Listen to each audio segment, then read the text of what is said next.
I have a number of exercises, and the first one is we're going to somehow collaboratively define the word learning. So I'm asking for someone to volunteer something that is associated with you, or for you, with the word learning. What should I put on the list here?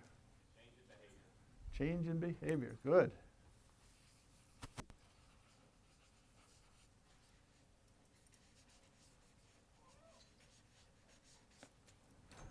What else? Change in a belief. Change in a belief.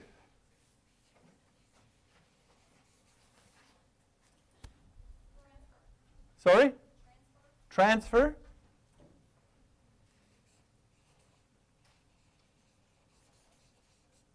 Okay. Acquisition of knowledge.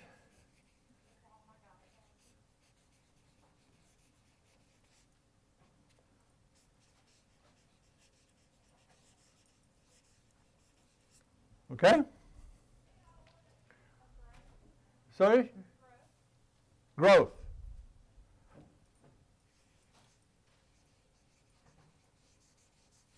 Yep. Yes? Man after my own heart there.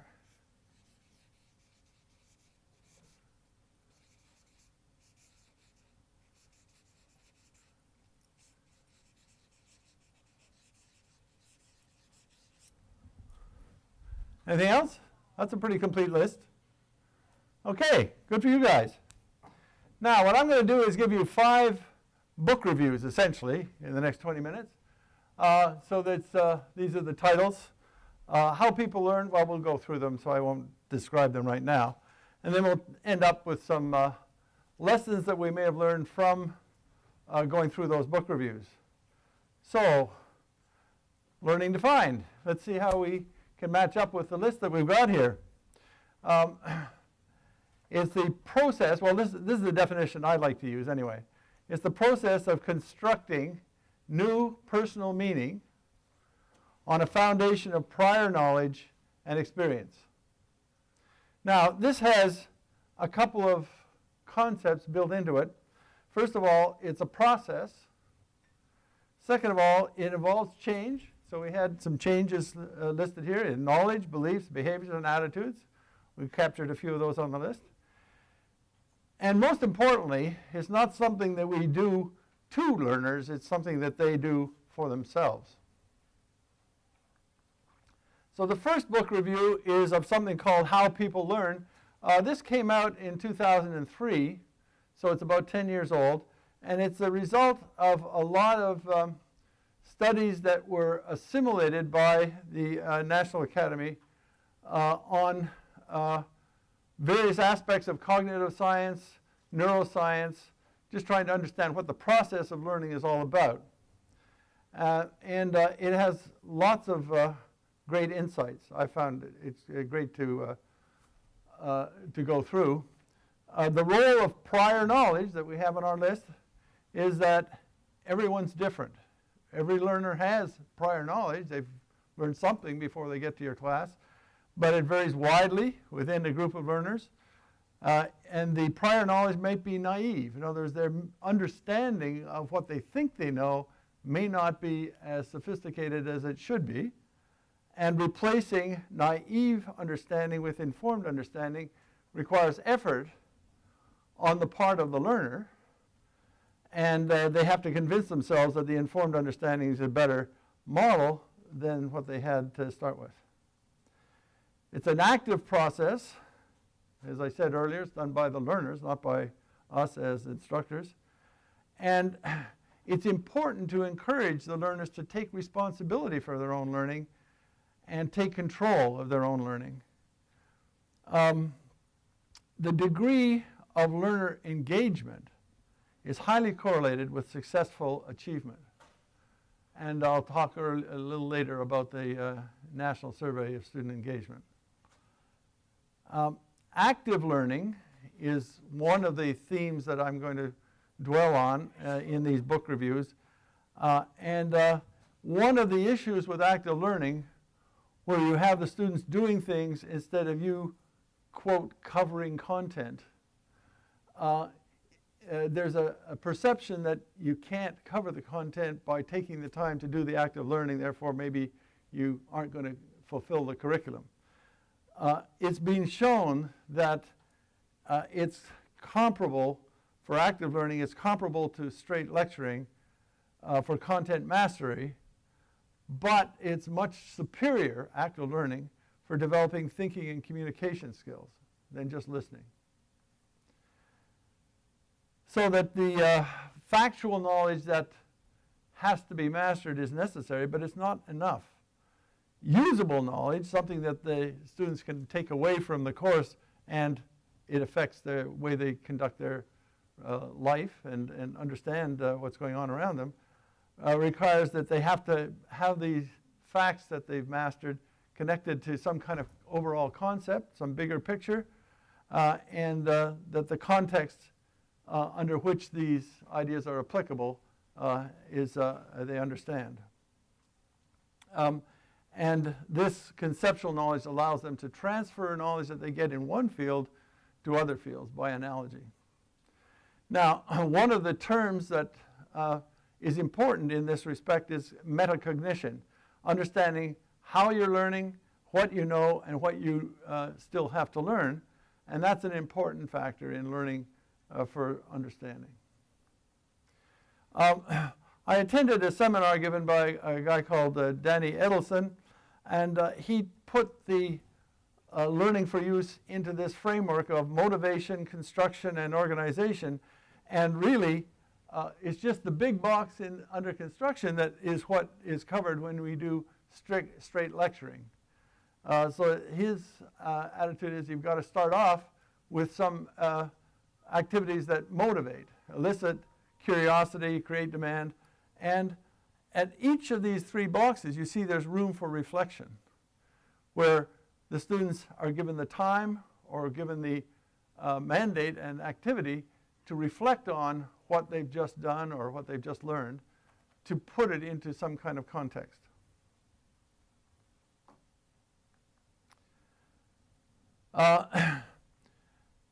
Expertise. Some learners do become skilled at the learning process, some don't. Skilled learners approach the assignments flexibly and with curiosity. And in the old days, we expected experts to know everything, know all the answers. Now, it's a better characterization to say that expert learners are highly metacognitive. In other words, they know how to use what they've learned, but they're continually questioning and trying to improve. And they are the ones that become lifelong learners, which of course is a goal we aspire to imbue all of our students with. The second book review is a second hit at what's being called Bloom's taxonomy. This one came out, Bloom's taxonomy came out in the 50s. This one came out in 2001, and it's a revision of Bloom's original ideas, written by members of his original team. He would have participated, except at the time they were doing this, he had advanced Alzheimer's. So the idea is that there is surface learning and there is deep learning. The two top levels, remembering and understanding, are considered surface learning. And the four bottom levels, being able to apply what you've learned, being able to analyze what's going on, being able to evaluate and make judgments, and finally being able to create or design or whatever are the top levels, and that's considered deep learning. The active verbs that you see in red are what you might start an exam question on at that particular level. So if you're talking about recognizing something or interpreting, classifying, or summarizing something, then you're really still at the superficial learning level. But if you're asking them to plan or design or build or determine or critique or judge, then you're at the deeper learning level.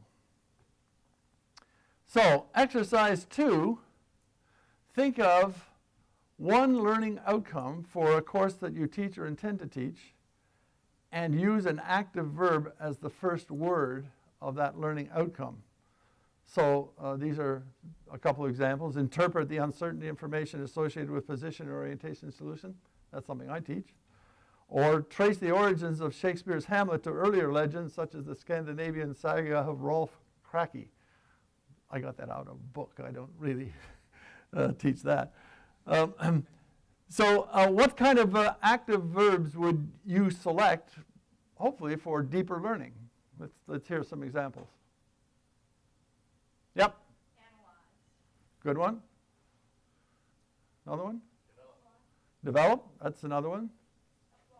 Apply is good. Create. Yep, that's up at the top level. Okay, you get the idea. The next book that I want to review is one that I did not review last year when I gave this talk. It's one I just came in contact with in June, and it's an introduction to rubrics. Now, I'm a little bit hesitant about this because this is one of these books that says this is the answer to everything. And I don't believe it, but I think that there's some meat in this book that makes sense. So what the chapters are all about is, what is a rubric and why use them and how to construct one, and how to involve students in constructing a rubric that is going to be used to grade their work.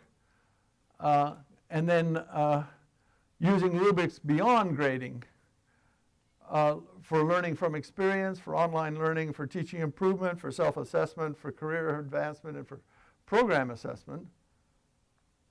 And to construct a rubric, there are actually 4 parts to it. There's a description of the task that the rubric refers to. There's a scale, which is the level of achievement or the grade that would be assigned if the task is met to that level. And there's the dimensions, the various skills and knowledges involved in the particular task. And what's missing from this is the description, which is what fills in those grid boxes and which expands this to a full page or more. And that's what constitutes performance at each level of achievement. And once you have a rubric constructed, preferably with the participation from the students in the class, then you know what what you're asking them to perform. They know what's expected of them.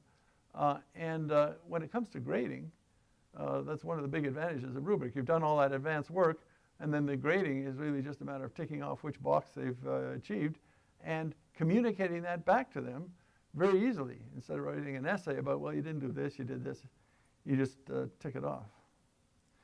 So there's at the end of the book, there's a rubrics manifesto, which I've summarized here. It's actually several pages. They make the point that rubrics are a major redistribution of power in how the academic community defines and controls education. They give the students the power of access to better understand their expectations and to have a greater stake in their own learning. It allows faculty to document and define their career progress. This is using rubrics outside the classroom for your own personal use and in the negotiations on your annual expectations with your department chair and things. And they can allow departments, programs, and even complete campuses, and there are a few examples in the book of campuses that have moved to a rubric-driven planning and performance paradigm to define shared goals and document performance. And I would say that here at USM we have a process called WEAVE, which is, again, an assessment of performance and improvement in performance for each program. And I think now I've had something to do with that, with our program, and I think really it's a rubric at its heart. The next thing I want to talk about is the National Survey of Student Engagement. And this arose out of perception not only at universities but at employer expectations and what employers perceived of students coming from various campuses, that student engagement was a more important indicator than the prestige of the school from which someone graduated and perhaps even what their grades were. as long as they were fully engaged, then the employers could expect a higher level of performance and engagement in their employment. So it's really the amount of time and effort that the students put into their studies, and it's second, how the institution deploys its resources and organizes its curriculum to get the students to participate. So there are a test, a survey, that's 42 survey questions, and the 5 categories that they use to judge engagement are the level of academic challenge, the active and collaborative learning that goes on, the student-faculty interaction, how supportive the campus environment is, and whether there are any extra educational experiences such as a foreign experience for one semester, or something that gets out of the campus and does something special. So let's do exercise 3. Engagement expectations. For each hour a student spends in class, how many hours of outside class time should a student be expected to work studying, reading, writing, doing assignments and labs, analyzing data, preparing for class, and preparing for exams? So this is hours per class hour.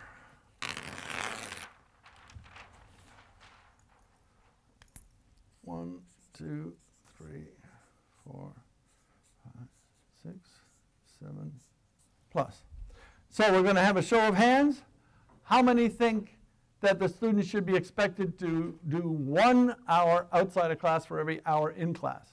Graduate or undergraduate? I wouldn't make a distinction.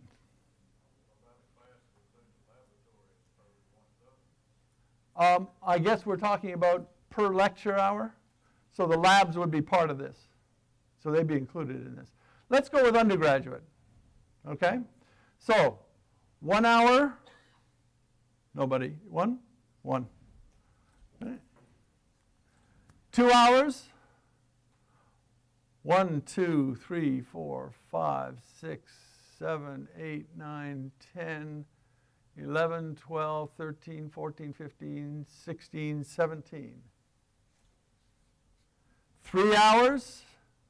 1, 2, 3, 4, 5, 6, 7, 8, 9, 10, 11, 12, 13, 14, 15, 16, 17, 18, 19, 20, 21, 22, 23, 24, 25, 26, 27, 28, 29, 30. 4 hours. 1. 5 hours. 6 hours. 7 hours. More hours? Okay. One of the calculations is how many credit hours is a student signed up for per semester. So let's say that it's a heavy load, say 15 credit hours. If we were to take 3 hours outside of class for 1 hour in class, you're going to have 15 times 4 is 60 hours a week, which is 10 hours a day, 6 days a week. We'll give them Sunday off. That is a pretty heavy load, and that's probably, at least in my opinion, the maximum that you could ever expect, because after that, there just isn't time for them to do everything else they have to do, like sleep and eat and have a little bit of social life. What happens under those circumstances is they start cutting corners. And I experienced this firsthand when I was teaching before I came to USM at another university up north. And we were asking our students to do way more than 60 hours a week.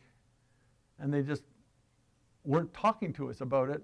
They were just doing things that weren't learning, so that they would take the problem set and assign it to, each student would do one, and then they would pool it all and send it in as if they'd all done them all, which it turned out they hadn't. So 3 is the maximum. I would say graduate or undergraduate. that's one of the things that we've spent a lot of time in the Marine Science Department trying to come up with a plan where we're not overburdening the class with one of these sets of assignments.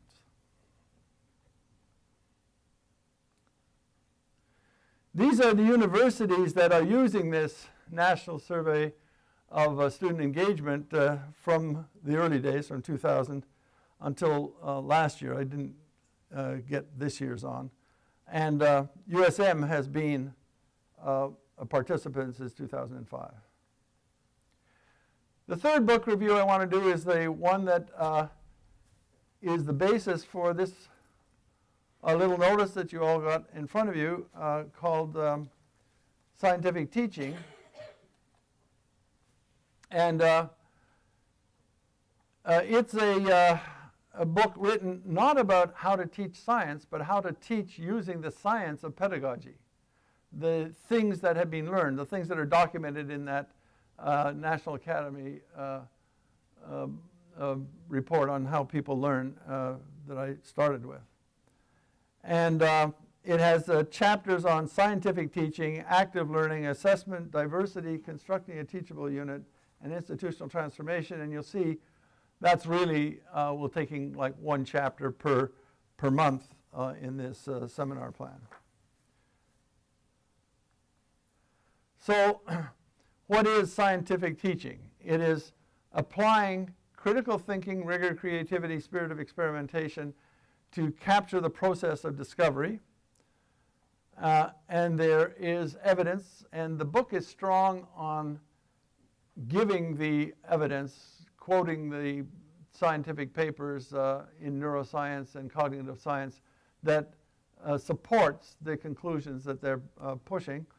And so the evidence includes that this approach to teaching improves learning outcomes.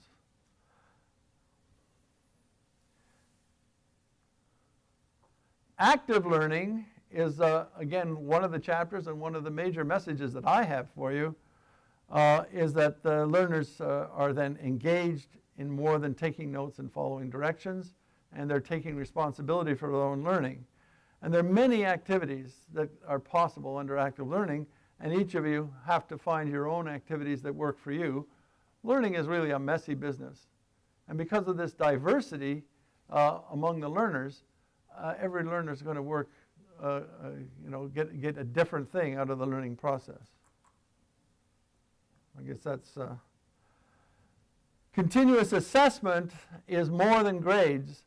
The style of having a class for the full semester and then a final exam where there may be questions that the students don't expect, it doesn't really work, and it doesn't enhance learning. So to use the assessment process to enhance learning is not such a difficult thing to do. It just means that you have continuous assessment through the semester, there are various ways of doing that. That allows you to get feedback from the students on what they've learned and give feedback to the students on how they can improve their learning performance. And it can be used to drive learning. The process of reflection and analysis using achievement markers that are based on this continuous assessment process. It can shape the standards in the class, and it has more impact than any other intervention, particularly for low achieving learners. And the book claims it's the heart of effective teaching. I mentioned diversity. There's a variation in human experience, ability, and characteristics that each student is going to be different than every other student somehow in terms of their background and their understanding of the topic that you're trying to help them learn more about. But there's also diversity in teaching, using diversity as one of the things that you're teaching. Educating about the diverse world, how diverse approaches enhance learning, and that understanding and allowing the students to understand that each student is going to experience the classroom differently. There's a diversity of learning styles, and this is just one list. Some people learn better using one or another of these various spatial, auditory, linguistic, physical, or mathematical approaches. And so if you wanted to really be serious about hitting diversity, you would try and present everything using all of those. That's asking too much, but being as diverse in the way you deal with things, writing the equation down for the mathematical learners, but then showing a plot of the equation for the spatial learners and things like that. Some people learn better in groups, some people learn better alone, and that has to be taken into account as well. The chapter on constructing a teachable unit is anything from a single lecture to a full course. And the framework for construction, and there's a lot of these references that I'm reviewing here that bring up this term backward design. Backward design means you decide first what is it that you want the student to take away from the course at the end. What is the learning achievement that you're aiming at? And once you know what those intended outcomes are, then you can go back and say, well, how am I going to assess whether they've been successful or not? So you come up with an assessment approach. And then you start thinking about, well, what are the learning activities that will engage the learners to allow them to make that achievement? And then finally, you try and align the goals and the activities and the assessment, and that's your course design. So the summary is, the learning process is becoming better understood. Learning is enhanced by encouraging active learning, collaborative learning, metacognition, using continuous assessment to enhance learning, and using the diversity to enhance the learning environment.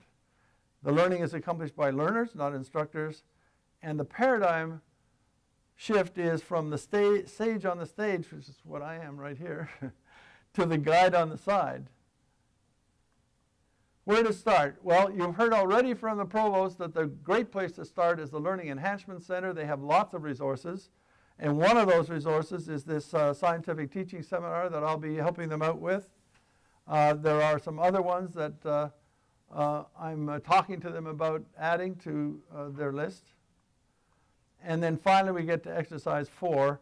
And I use this little white form that I passed out after every lecture so that I get immediate feedback on what they learned and what they didn't learn and what we should do to improve. And I present that to them at the beginning of the next lecture. So I'd like you to fill this in and judge what you got out of this last 20 minutes and pass them forward, and I'll collect them and see what I have to do better next year. Thank you very much.